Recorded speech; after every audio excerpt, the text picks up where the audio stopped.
भक्तजनों, आज की यह शिव कथा हर कोई अंत तक नहीं सुन पाएगा, क्योंकि भगवान शिव को प्रसन्न करना हर किसी के लिए सरल नहीं होता। आज का मनुष्य अपने जीवन की भागदौड़ में इतना उलझ चुका है कि किसी का ध्यान धन संचय में है, कोई संसार की होड़ में फंसा हुआ है और किसी के पास अपने आराध्याय के लिए कुछ पल निकालने का भी समय नहीं बचा।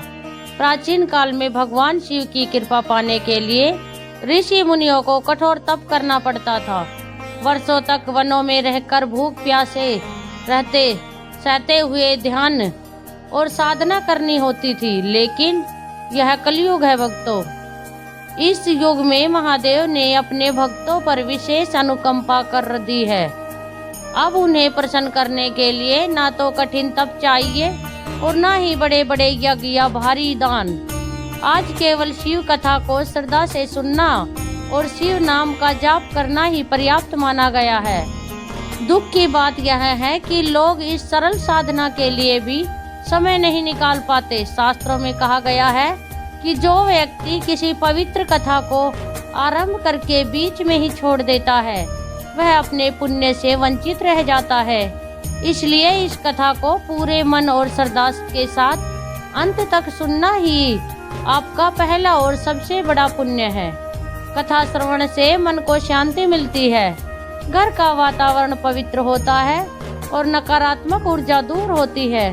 शिव नाम का स्मरण करते हुए कथा सुनने से परिवार के कष्ट धीरे धीरे समाप्त होने लगते हैं, संतान के जीवन में उन्नति आती है, घर में सुख समृद्धि का वास होता है और सबसे बढ़कर भगवान शिव की कृपा जीवन पर बनी रहती है। इसलिए भक्तजनों, कथा आरंभ करने से पहले पूरी श्रद्धा भाव से हृदय से शिव नाम का स्मरण कीजिए, ताकि भक्ति की यह यात्रा यहीं से प्रारंभ हो जाए और आपको इसका पूर्ण फल प्राप्त हो। अब मन को शांत कीजिए, हृदय में भक्ति जगाइए और पूरी निष्ठा के साथ इस पावन शिव कथा में प्रवेश करें। आज की कथा एक ऐसे शांत और सरल गांव से शुरू होती है, जहां की हवा में भी भक्ति की सुगंध घुली हुई थी। उसी गांव में एक सीधा साधा सरल हृदय वाला किसान रहता था, जिसका नाम था हरदेव। हरदेव की दुनिया बहुत छोटी थी, लेकिन उसी में उसका पूरा संसार समाया हुआ था। उसका घर मिट्टी का बना हुआ था, दीवारों पर गोबर की लिपाई और ऊपर खपेल की छतक थी। घर के सामने थोड़ी सी उपजाऊ भूमि थी, जो उसके और उसकी पत्नी के जीवन निर्वाह का एकमात्र साधन थी। उसके पास 2 मजबूत बैल थे, जो केवल खेती के औजार नहीं बल्कि उनके सच्चे साथी थे। वही उनकी सबसे बड़ी पूंजी थे। दुनिया की नजरों में हरदेव गरीब था, लेकिन उसके मन में कभी दरिद्रता नहीं थी। उसका हृदय संतोष और प्रेम से भरा हुआ था। उसे इस बात का कोई दुख नहीं था कि उसके पास दूसरों जैसा धन नहीं है। हरदेव का दैनिक जीवन किसी साधना से कम नहीं था। वह प्रतिदिन सूर्य उदय से बहुत पहले जाग जाता, जब आकाश में तारे अभी भी चमक रहे होते। शीतल जल से स्नान कर वो साफ लेकिन साधारण वस्त्र धारण करता। उसका दिन खेत या घरेलू कार्यों से नहीं बल्कि भक्ति से आरंभ होता था। वो गांव के प्राचीन शिव मंदिर अवश्य जाता, जो एक विशाल बरगद के पेड़ की छाया में स्थित था। मंदिर की दीवारें समय के साथ पुरानी हो चुकी थी, उन पर हरियाली की परत चढ़ गई थी, फिर भी वहाँ एक दिव्य शांति का अनुभव होता था। मंदिर पहुंचकर हरदेव तांबे के लोटे से धीरे धीरे शिवलिंग पर जल अर्पित करता। वह कभी भगवान शिव से बड़ी इच्छा नहीं मांगता था, न धन और वैभव की कामना करता था। उसका विश्वास था कि सच्ची भक्ति मांगने से नहीं बल्कि समर्पण से जन्म लेती है। जल अर्पित करने के बाद वह हाथ जोड़कर केवल इतनी ही प्रार्थना करता, हे भोलेनाथ, मुझे धन नहीं चाहिए, बस इतना सामर्थ्य देना कि मैं ईमानदारी से परिश्रम कर सकूं और अपनी पत्नी का पालन कर सकूं। साथ ही जो थोड़ा सा जीवन और साधन आपने दिए हैं, उनमें संतोष बनाए रखने की बुद्धि देना। यही हरदेव की निष्काम भक्ति थी, निस्वार्थ और पूर्ण समर्पण से भरी हुई। वह जानता था कि उसका कर्तव्य केवल कर्म करना है, उसके फल का निर्णय तो देवादिदेव महादेव के हाथ में है। अब तक उसका जीवन शांत और सरल बहता रहा था, जैसे किसी नदी की धीमी धारा। लेकिन जीवन की हर नदी को सागर तक पहुंचने से पहले चट्टानों से टकराना ही पड़ता है, और हरदेव की इस शांत भक्ति की भी परीक्षा शीघ्र ही शुरू होने वाली थी। हरदेव के जीवन का दूसरा सशक्त आधार उसकी पत्नी कमला थी। कमला भी अपने पति की तरह ही शांत, सरल और गहरी श्रद्धा से भरी हुई स्त्री थी। जहां हरदेव खेतों और मंदिर की जिम्मेदारी निभाता, वहीं कमला अपने घर को मंदिर की तरह पवित्र रखती थी। वह हर कार्य में अपने पति का साथ देती और उसका विश्वास उसकी सबसे बड़ी शक्ति था। कमला की भक्ति भी किसी तपस्या से कम नहीं थी। वह प्रत्येक सोमवार पूर्ण श्रद्धा के साथ व्रत रखती थी, क्योंकि वह जानती थी कि यह दिन भगवान शिव को समर्पित है और सच्चे मन से किया गया व्रत घर में सुख, शांति और सौभाग्य लाता है। संध्या समय पर जब हरदेव खेत से लौटता, कमला आंगन में एक छोटा सा दीप प्रज्वलित करती और उस मंद प्रकाश में दोनों पति पत्नी बैठकर शिव नाम का स्मरण करते। उनके घर में भले ही ऐश्वर्य का भाव था, लेकिन भक्ति का उजाला सदैव बना रहता था। कमला अक्सर हरदेव से कहती, हमारे पास संसार की दृष्टि में भले ही कम हो, पर चिंता का कोई कारण नहीं है, क्योंकि भोलेनाथ की कृपा हमारे साथ है। जब तक हमारा विश्वास अडिग है, हमारे घर में किसी कमी का अनुभव नहीं होगा। यह अभाव केवल बाहरी है, हमारे मन का नहीं। अपनी पत्नी के यह शब्द सुनकर हरदेव मुस्कुरा उठता। उसके छोटे से संसार में एक और अमूल्य संपत्ति थी, उसके 2 बैल। उन दोनों बैलों में से एक का नाम हरदेव ने नंदी रखा था, जो स्वयं भोलेनाथ भगवान शिव का वाहन माना जाता है, और दूसरे का नाम शंभू, जो महादेव का ही एक पावन नाम है। यह दोनों बैल हरदेव के लिए साधारण पशु नहीं थे, वह उन्हें शिव का जीवंत रूप मानता था।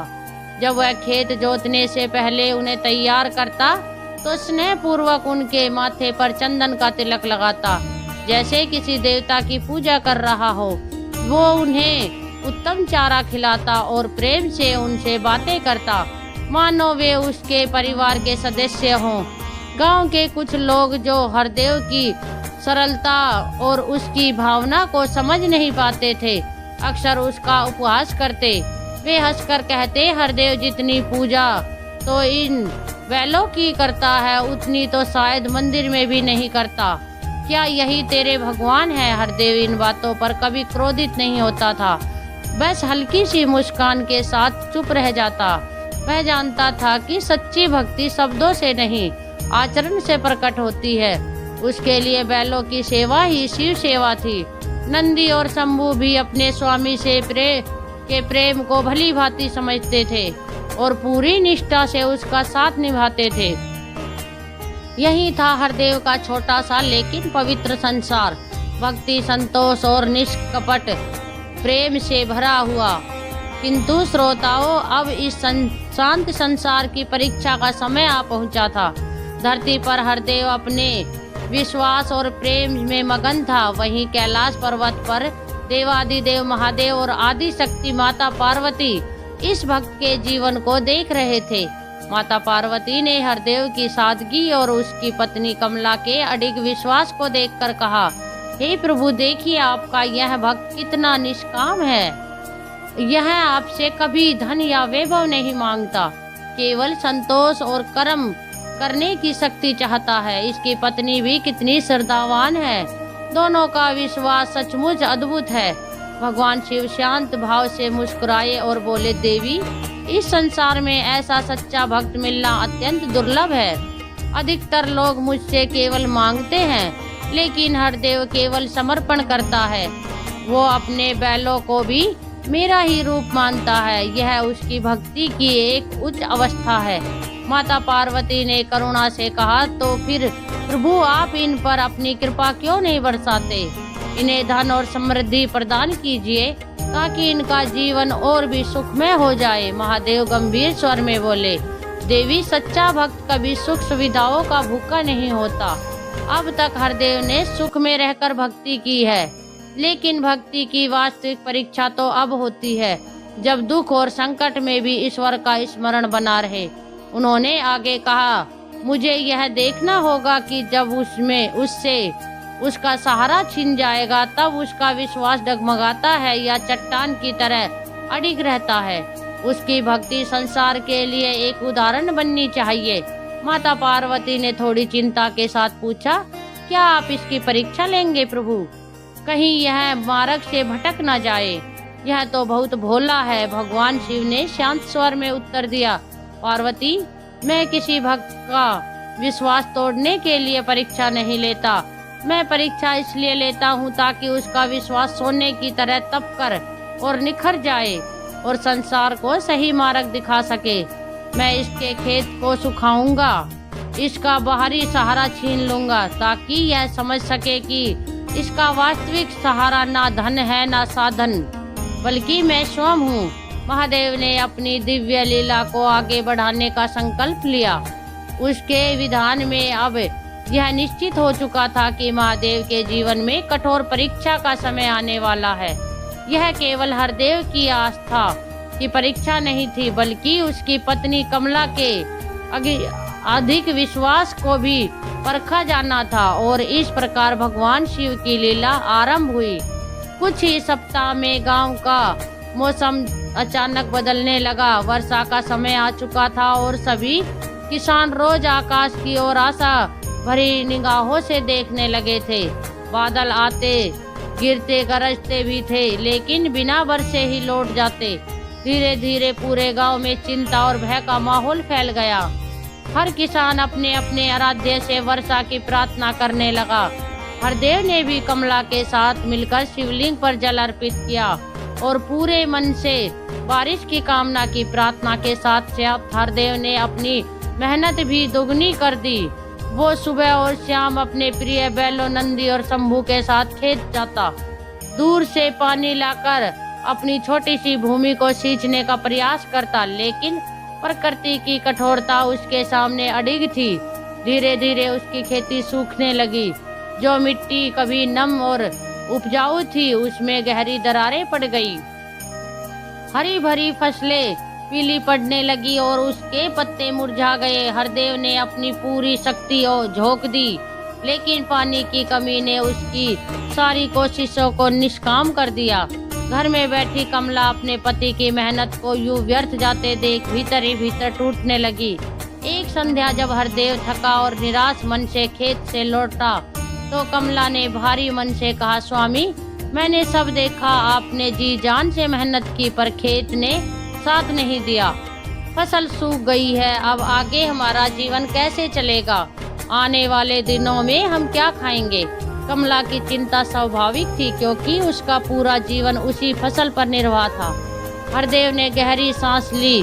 उसका मन भी दुखी था, लेकिन उसके चेहरे पर फिर भी एक विचित्र शांति झलक रही थी। उसने अपने माथे से पसीना पोंछा, कमला का हाथ थामा और कोमल स्वर में बोला, कमला, मन को शांत रखो। मैंने तुमसे पहले भी कहा था, मेहनत करना हमारा कर्तव्य था और वह हमने निभाया। फल देना महादेव के हाथ में। यदि इस बार उन्होंने हमें फल नहीं दिया तो अवश्य इसके पीछे कोई बड़ा कारण होगा। उसने आगे कहा, जिस दिन हम शिकायत करने लगेंगे उस दिन हम भक्त नहीं रहेंगे। आज भी हम जीवित हैं, हमारे हाथ पैर स्वस्थ हैं और हमारे पास शिव का नाम है। यही हमारी सबसे बड़ी पूंजी है। हमें इसी में संतोष रखना चाहिए। संभव है भोलेनाथ हमें किसी और बड़ी जिम्मेदारी के लिए तैयार कर रहे हों। हरदेव ने अपनी बातों से कमला को ढाढ़स बंधाया, लेकिन वो यह नहीं जानता था कि यह तो परीक्षा की केवल पहली सीढ़ी थी। इससे भी बड़ी विपत्ति अब उसके जीवन की ओर बढ़ रही थी, जो उसके विश्वास को अंतिम कसौटी बनाने वाली थी। कथा आगे बढ़ती है। खेत पूरी तरह सूख चुका था और आर्थिक संकट ने घर की चौखट पर दस्तक दे दी थी। फिर भी यह अंत नहीं था। हरदेव ने दोनों प्रिय बैल नंदी और शंभू जो प्रतिदिन रात में शांति से अपने बाड़े में बंधे रहते थे, अचानक रहस्यमयी ढंग से गायब हो गए। रात गहरी थी लेकिन किसी को कोई आहट तक सुनाई नहीं दी। नंदी और शंभू स्वभाव से बेहद शांत थे और कभी भी बाड़े से निकलने की आदत नहीं थी। जब सुबह हरदेव उन्हें पानी पिलाने बाड़े में पहुंचा तो उसका हृदय जैसे थम सा गया। बाड़ा पूरी तरह खाली था, न रस्सियां टूटी हुई थी और न ही दरवाजे में कोई खराबी थी।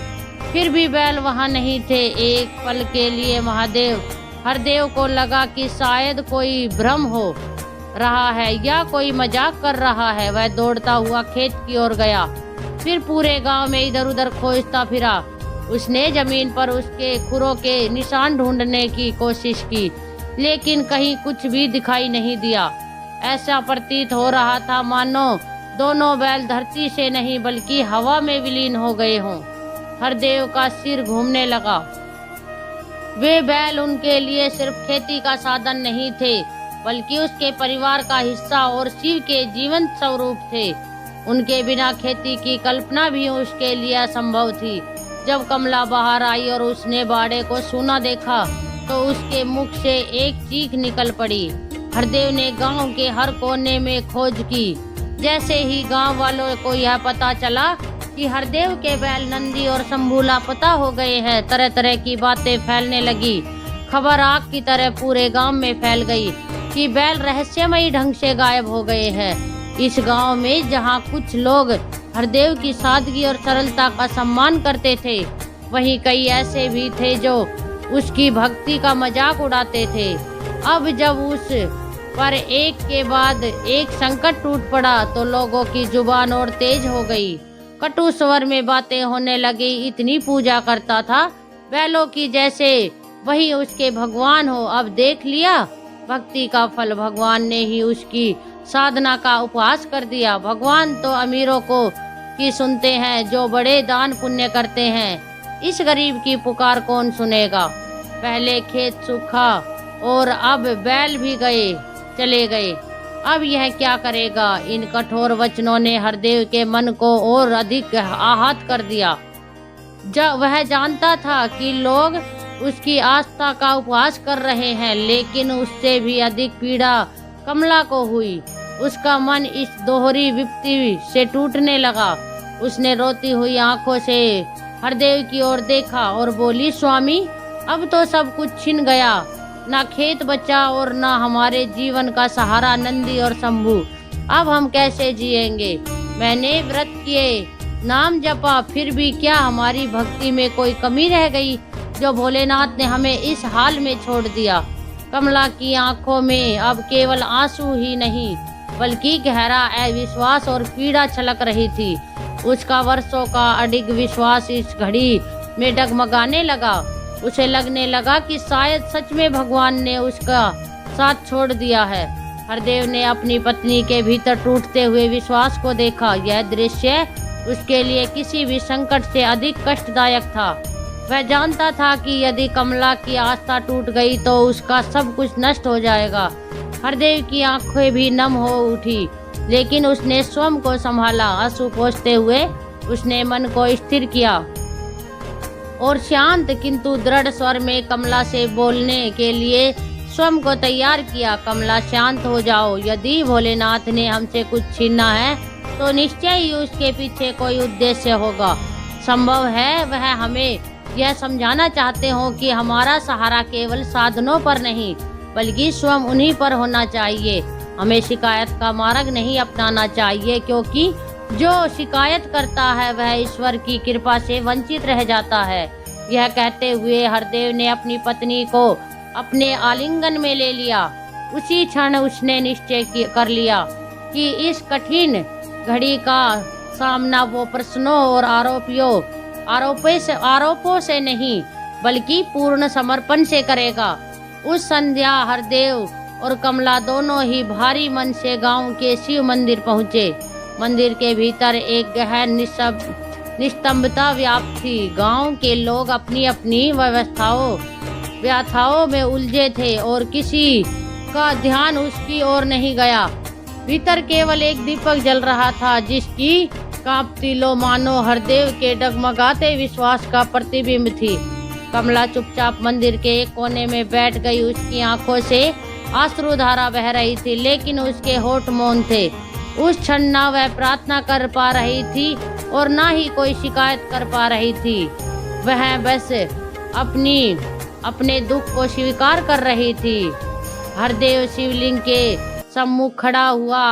उसने जल अर्पित नहीं किया क्योंकि उसे लगा कि उसका हृदय अभी पीड़ा से भरा है और ऐसी अवस्था में जल अर्पण उचित नहीं होगा।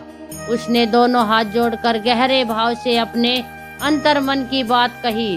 भारी स्वर में उसने कहा, हे भोलेनाथ, हे त्रिलोकीनाथ, मुझे पूर्ण विश्वास है कि आप मेरे साथ हैं। मेरी आस्था कपटपूर्ण नहीं है।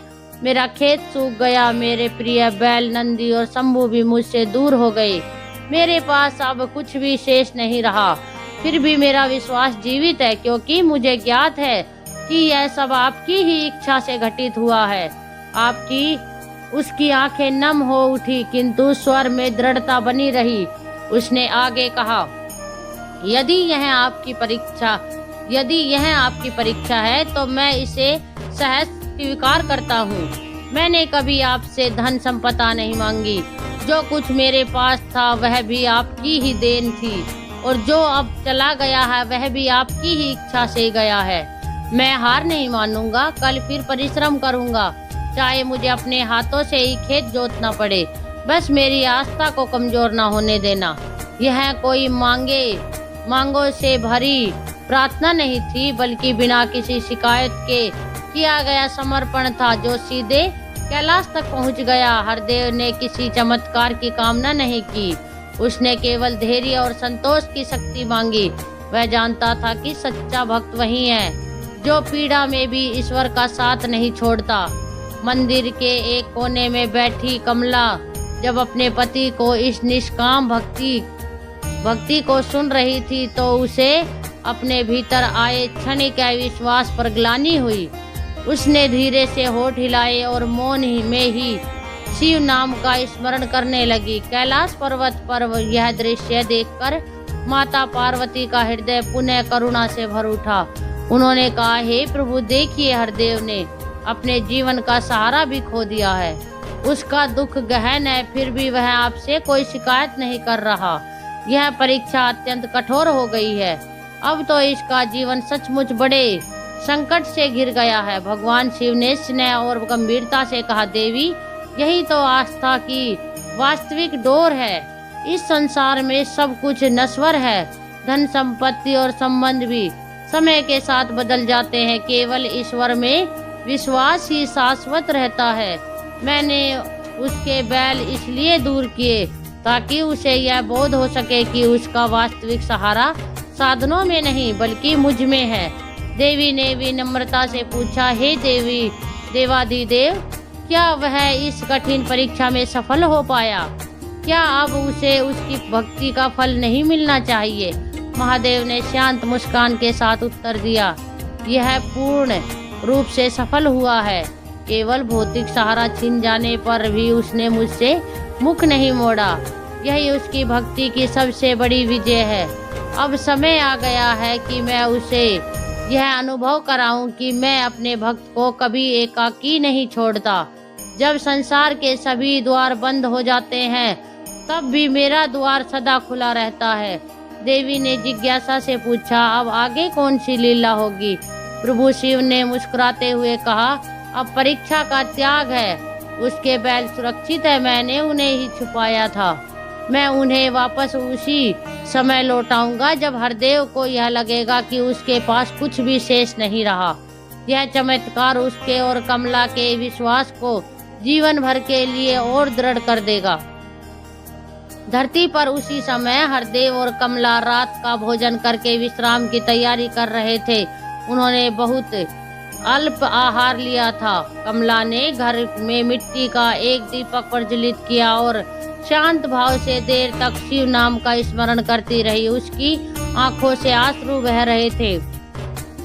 पर अब वे दुख के नहीं थे, वे पश्चाताप के थे, इस बात के कि एक क्षण के लिए ही सही उसका विश्वास डगमगा गया था।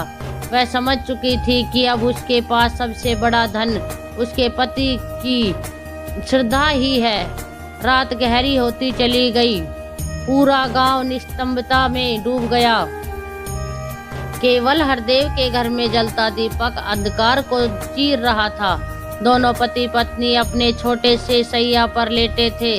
हरदेव ने कमला को अपने पास सहेज कर रखा था। वे सो तो रहे थे, पर उनके मन में अनिश्चितता और प्रार्थना का संघर्ष चल रहा था। कमला अपने हृदय में बार बार यही दोहरा रही थी, हे भोलेनाथ, मेरे स्वामी का विश्वास सुरक्षित रखना, हमारे नंदी और शंभू को पुनः लौटा देना। उसी रात जब दोनों गहरी निंद्रा में थे, शिव की दिव्य लीला प्रारंभ हुई। अचानक हरदेव के खेत के समीप स्थित बाड़े के पास एक अलौकिक संपदन फैल गया। नंदी और शंभू जो अदृश्य हो गए थे, धीरे धीरे वहां प्रकट होने लगे। उनके शरीर पर ना कोई घाव था, ना ही किसी प्रकार का भय का चिन्ह। वे पूर्णतः स्वस्थ और शांत थे, जैसे किसी दिव्य स्थान से विश्राम कर लौट रहे हों। यह किसी मनुष्य की करतूत नहीं थी, यह स्वयं महादेव की माया थी, जिसने उन्हें समय भर के लिए दृष्टि से ओझल कर दिया था। दोनों बैल शांत गति से अपने बाड़े के पास आकर खड़े हो गए। ये निश्चल और मौन थे, मानो अपने स्वामी के जागने की प्रतीक्षा कर रहे हों। तभी अगली भोर का सूर्य गांव पर अपनी स्वर्णिक किरणें बिखेरने लगा और हरदेव की नींद खुल गई। रात भर सोने के बाद भी हरदेव का मन बोझिल था। उसे भली भांति याद था कि आज उसके जीवन की सबसे कठिन परीक्षा सामने है। बैलों के बिना खेती कैसे आरंभ होगी, यही विचार उसे भीतर से कचोट रहा था। उदास भाव से वह उठा। उसके मन में सबसे पहले यही भाव आया कि भोलेनाथ के चरणों में जाकर शक्ति मांगे। वो घर का द्वार खोलकर बाहर निकला और अनायास ही बाड़े की ओर बढ़ गया। उसका मन इतना व्याकुल था कि वह खाली बाड़े को देखे बिना सीधे खेत की ओर जाने का विचार कर रहा था। लेकिन जैसे ही उसकी दृष्टि खेत के किनारे पड़ी, वह स्तंभ रह गया। उसकी आंखें विस्मय से फैल गई। उसने सामने उसके दोनों बैल नंदी और शंभू पूरी तरह स्वस्थ, शांत और स्नेह से भरे हुए खड़े थे। वे ऐसे प्रतीत हो रहे थे मानो कहीं गए ही न हो। एक क्षण के लिए हरदेव को अपने नेत्रों पर विश्वास नहीं हुआ। उसने सोचा शायद यह कोई भ्रम है। उसने आंखें मली और फिर देखा, नहीं, वे सचमुच वहीं थे। उनके अपने नंदी और शंभू। उसकी प्रसन्नता की कोई सीमा ना रही। वह दौड़ता हुआ उनके पास पहुंचा और दोनों को बाहों में भर लिया। बैलों ने भी अपने स्वामी को प्रेम पहचान लिया और स्नेह से अपनी गर्दन उनके कंधे पर टिका दी। उसी समय हरदेव की पुकार सुनकर कमला भी घर से दौड़ती हुई बाहर आई। जैसे ही उसकी नजर बैलों पर पड़ी, वह भी अवाक रह गई। उसने भर्राई आवाज में कहा, स्वामी, नंदी और शंभू ये कैसे संभव है? वे कहाँ चले गए थे?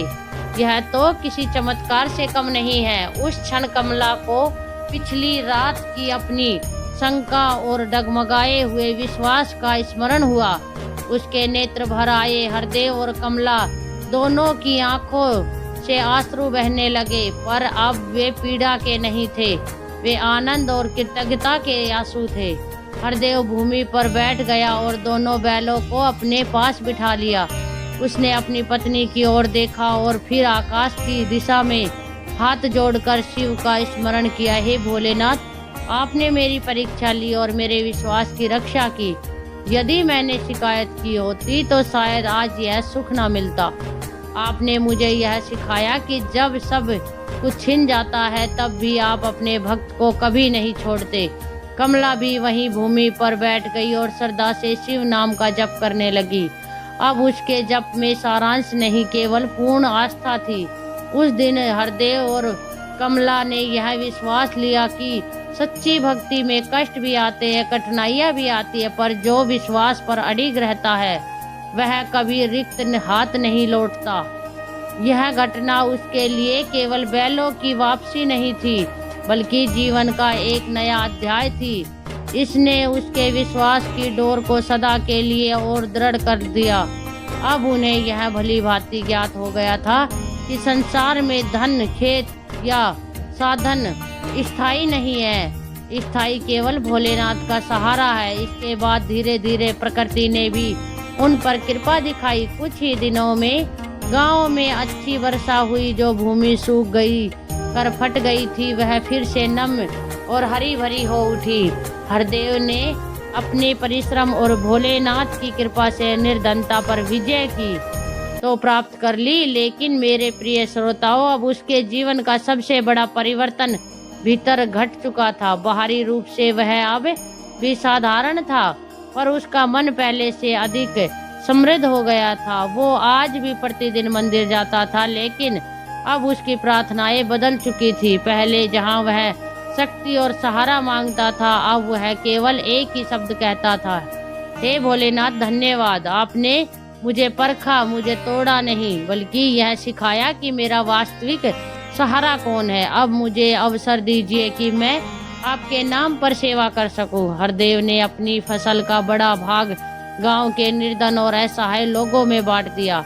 उसने यह निश्चय कर लिया कि उसका श्रम केवल उनके लिए नहीं, बल्कि दूसरों के कल्याण के लिए भी होगा। नंदी और शंभू की सेवा वो अब और अधिक प्रेम से, श्रद्धा से करने लगा। उसके लिए के वे केवल बैल नहीं थे, बल्कि शिव की प्रत्यक्ष कृपा थे। कमला के स्वभाव में भी गहरी शांति आ चुकी थी। अब वह किसी कठिन परिस्थिति में शिकायत नहीं करती थी। वह समझ चुकी थी कि चाहे संकट कितना भी बड़ा हो क्यों ना हो, विश्वास की शक्ति उससे कहीं अधिक बड़ी होती है। उसके व्रत अब भय से नहीं, बल्कि प्रेम, आस्था और कृतज्ञता से भरे होते थे। तो मेरे भक्त बंधुओं, हरदेव की यह कथा हमें क्या संदेश देती है? यह कथा हमें सिखाती है कि जब भगवान शिव किसी सच्चे भक्त की परीक्षा लेते हैं, तो वह परीक्षा उसे तोड़ने के लिए नहीं, बल्कि निखारने के लिए होती है। पहला संदेश यह है कि हरदेव ने कभी शिकायत नहीं की। उसने हर परिस्थिति को ईश्वर की इच्छा मानकर स्वीकार किया। जिसने विपत्ति को स्वीकार करना सीख लिया, वही वास्तव में कृपा का पात्र बनता है। दूसरा संदेश यह है कि हरदेव को यह बोध हुआ कि उसकी असली सहारा खेत, धन या बैल में नहीं, बल्कि स्वयं भोलेनाथ में है। जब मनुष्य अपना सर्वस्व शिव के चरणों में समर्पित कर देता है, तब वह कभी अकेला नहीं रहता। तीसरा और सबसे बड़ा संदेश यह है कि हरदेव की भक्ति निष्काम थी। उसने कुछ मांगा नहीं और शिव ने बिना मांगे ही उसे सब कुछ लौटा दिया। हरदेव और कमला दोनों यह समझ चुके थे कि सच्चा सुख धन में नहीं, बल्कि अडिग विश्वास में निहित है। यह इस कथा का अंतिम और सार गर्भित संदेश यही है कि मेरे प्रिय श्रोताओं, जीवन में कभी भी संकट आए, जब भी लगे कि सब कुछ छिन गया है, उस समय शिकायत मत कीजिए। उस समय केवल आंखें बंद करके हृदय से इतना कहिए, हे भोलेनाथ, यदि यह आपकी इच्छा है तो मैं इसे स्वीकार करता हूँ, पर मैं इसका आपका साथ कभी नहीं छोड़ूंगा। और तब आप स्वयं अनुभव करेंगे कि देवों के देव महादेव किसी न किसी रूप में आपकी सहायता अवश्य करेंगे। आप भी हरदेव की भक्ति अपने हृदय में विश्वास की डोर को सदैव सुदृढ़ बनाए रखें। भक्त बंधुओं, अब यह पवित्र शिव कथा अपने समापन की ओर अग्रसर है। आज की इस कथा से हमें एक अत्यंत गहरी और सत्य से जुड़ी हुई सीख प्राप्त होती है। भगवान शिव को प्रसन्न करने के लिए ना तो धन की आवश्यकता होती है, ना दिखावे की, और ना ही किसी बड़े आडंबर की। महादेव केवल निर्मल मन, निष्कपट भक्ति और नियमित रूप से किए गए नाम जप से ही संतुष्ट हो जाते हैं। जो भक्त प्रतिदिन एक बार भी पूर्ण श्रद्धा के साथ ओम नमः शिवाय का स्मरण करता है, जो कथा को विश्वास और भाव से सुनता है, जो किसी भूखे को भोजन कराता है और किसी दुखी का सहारा बनता है, उसके जीवन की पीड़ाओं को महादेव स्वयं धीरे धीरे हर लेते हैं। यह कथा हमें यह भी सिखाती है कि जीवन में आने वाली कठिनाइयाँ वास्तव में हमारी आस्था की परीक्षा होती है। जो भक्त इन परीक्षाओं में भी अपने ईश्वर का साथ नहीं छोड़ता, भोलेनाथ उसे कभी भी खाली हाथ नहीं लौटाते। अंत में मेरी हृदय से निकली हुई एक सच्ची प्रार्थना है, हे भोलेनाथ, जिस भी भक्त ने इस शिव कथा को श्रद्धा, विश्वास और पूर्ण मनोयोग से अंत तक सुना है, उसके जीवन में सभी दुख, कष्ट और बाधाएं दूर करे। उसके घर में सुख, शांति और समृद्धि का वास हो। आपकी संतान की दीर्घायु, स्वास्थ्य और उन्नति का आशीर्वाद प्राप्त हो। उस पर आपकी कृपा और संरक्षण सदैव बना रहे। हर हर महादेव। जय शिव शंभू।